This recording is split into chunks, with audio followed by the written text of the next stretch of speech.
हमारी सरकार प्रक्रियागत सुधारों, सूचना प्रौद्योगिकी समर्थित सरकारी प्रक्रियाओं आदि पर विशेष ध्यान देते हुए सुशासन पर अभूतपूर्व बल दे रही है। इसके पीछे हमारा लक्ष्य यह है कि सरकारी एजेंसियों के साथ जनसाधारण के पारस्परिक संबंध के बीच आने वाली कठिनाइयों को दूर किया जा सके। विभिन्न मंत्रालयों में मानव संसाधनों के युक्तिकरण के लिए एक कार्यबल गठित किया गया है। स्वायत्त निकायों की व्यापक समीक्षा और इनका युक्तिकरण भी किया जा रहा है। न्यूनतम सरकार और अधिकतम अभिशासन का अति महत्वपूर्ण घटक है वास्तविक लाभार्थियों को सरकारी सब्सिडियों और वित्तीय सहायता का लक्ष्यबद्ध संवितरण सुनिश्चित करना। सरकारी धन निर्धनों और पात्र व्यक्तियों के पास बिना किसी विपथन के पहुंचना चाहिए। इस उद्देश्य की प्राप्ति के लिए 3 विशिष्ट पहल प्रस्तावित हैं। पहला, हम आधार व्यवस्था का प्रयोग करके वित्तीय सहायता और अन्य सब्सिडियों, लाभों और सेवाओं की लक्ष्यबद्ध सुपुर्दगी के लिए विधेयक पेश करेंगे। यह विधेयक संसद के वर्तमान बजट सत्र में पेश किया जाएगा।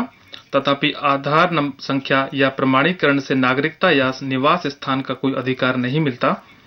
लाभार्थियों को सही ढंग से लक्षित करने के लिए आधार का प्रयोग करते हुए सामाजिक सुरक्षा मंच तैयार किया जाएगा। यह एक परिवर्तनकारी कानून होगा जिससे निर्धन और कमजोर वर्ग लाभान्वित होंगे। दूसरा, हम एलपीजी में प्रत्यक्ष लाभ अंतरण डीबीटी पहले से ही प्रारंभ कर चुके हैं। इस सफल अनुभव के आधार पर अब हमारा प्रस्ताव देश के कुछ जिलों से उर्वरकों के लिए प्रायोगिक आधार पर डीबीटी प्रारंभ करने का है ताकि किसानों को सेवा सुपुर्दगी की गुणवत्ता में सुधार लाया जा सके। तीसरा, देश की 5.35 लाख उचित कर दुकानों में से 3 लाख उचित दर दुकानों को मार्च 2017 तक स्वचालन सुविधा प्रदान की जाएगी। हमें माल और सेवाओं की सरकारी खरीद में और अधिक पारदर्शिता और दक्षता लानी है।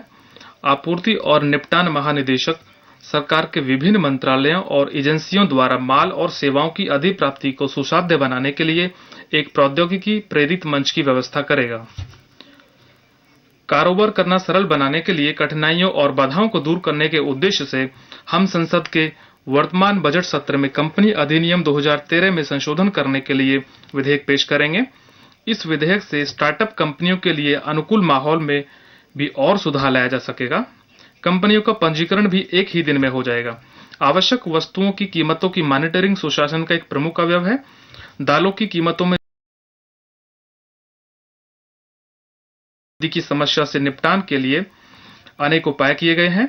सरकार ने न्यूनतम समर्थन मूल्य पर और मूल्य स्थिरीकरण निधि से बाजार मूल्य पर खरीदते हुए दालों का बफर स्टॉक बनाने की मंजूरी दी है।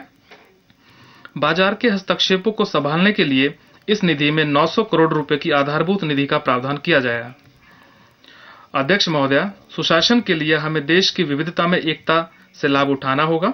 आपसी समझ को सुदृढ़ करने के लिए विभिन्न राज्यों और जिलों के बीच ढांचागत घनिष्ठ संबंध बनाने का प्रस्ताव है।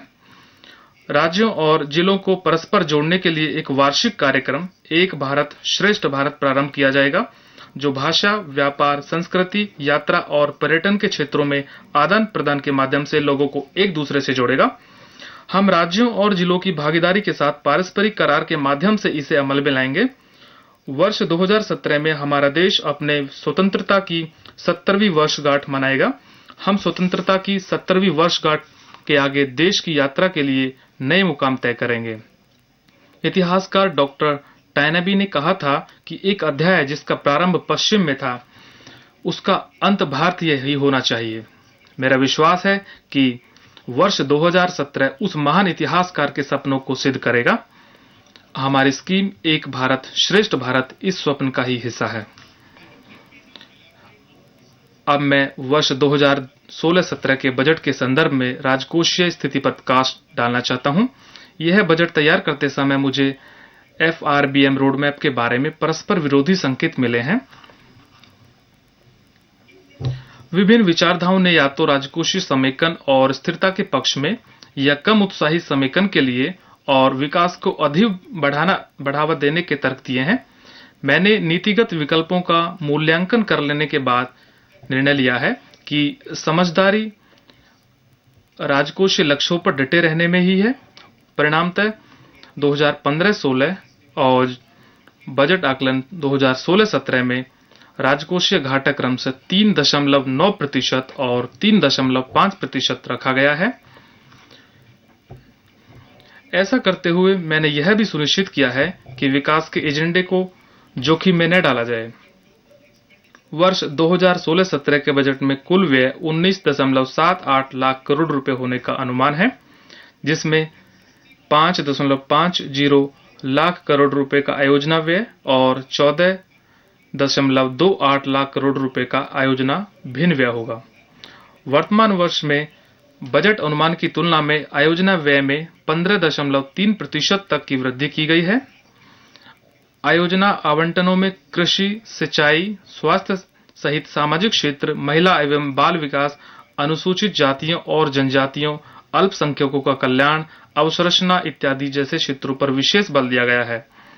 राज्यों को अधिक सशक्त बनाने की नीति जारी रखते हुए राज्यों को अंतरित किए जा रहे कुल संसाधन संशोधित अनुमान 2015-16 की तुलना में 99,681 करोड़ रुपए अधिक थे और वास्तविक 2014-15 की तुलना में 2,46,024 करोड़ रुपए अधिक हैं।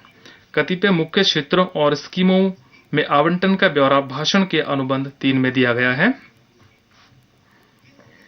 यह 12वीं योजना का अंतिम वर्ष है। उत्तरोत्तर समितियों ने सरकारी व्यय के आयोजना और आयोजना भिन्न वर्गीकरण की जरूरत पर प्रश्न उठाया है। वर्षों से एक व्यापक समझ यह रही है कि आयोजना व्यय अच्छे और आयोजना भिन्न व्यय बुरे होते हैं। इसकी परिणति बजट में विकृत आवंटनों में होती है। हमें इसे ठीक करने और सरकारी व्यय के राजस्व और पूंजी वर्गीकरण पर और अधिक ध्यान केंद्रित करने की आवश्यकता है।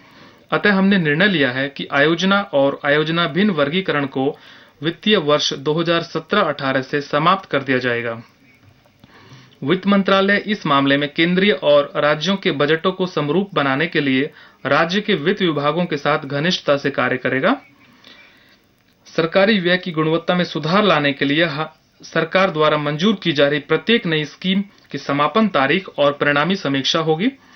इस वर्ष के बजट का आशाजनक लक्ष्य यह है कि हमने राजस्व घाटे को 2015-16 में 2008-2 से सुधार करते हुए 2.5 पर ला दिया है। एफआरबीएम अधिनियम 1 दशक से अधिक समय से कार्यान्वयनाधीन रहा है। केंद्र और राज्य सरकारों दोनों ने इस अधिनियम के कार्यान्वयन से महत्वपूर्ण लाभ लिए हैं। ऐसा मानने वालों का एक समूह है जो यह विश्वास करता है कि राजकोषीय घाटे के लक्ष्यों को नियत संख्याओं की बजाय यह बेहतर होगा कि लक्ष्य के रूप में राजकोषीय घाटे की रेंज रखी जाए, जो बदलती स्थितियों से निपटने के सरकार के लिए आवश्यक नीतिगत गुंजाइश देगी।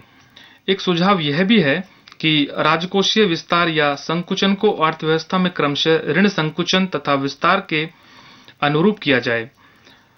राजकोषीय विवेक और समेकन के प्रति वचनबद्ध रहते हुए अब समय आ गया है कि विशेषतः अनिश्चितता और अस्थिरता जो वैश्विक अर्थव्यवस्था के नए मापदंड बन गए हैं के परिप्रेक्ष्य में एफआरबीएम अधिनियम के कार्यकरण की समीक्षा की जाए। इसलिए मैं एफआरबीएम अधिनियम के कार्यान्वयन की समीक्षा करने और भावी मार्ग हेतु सिफारिश करने के लिए एक समिति गठित करने का प्रस्ताव करता हूं।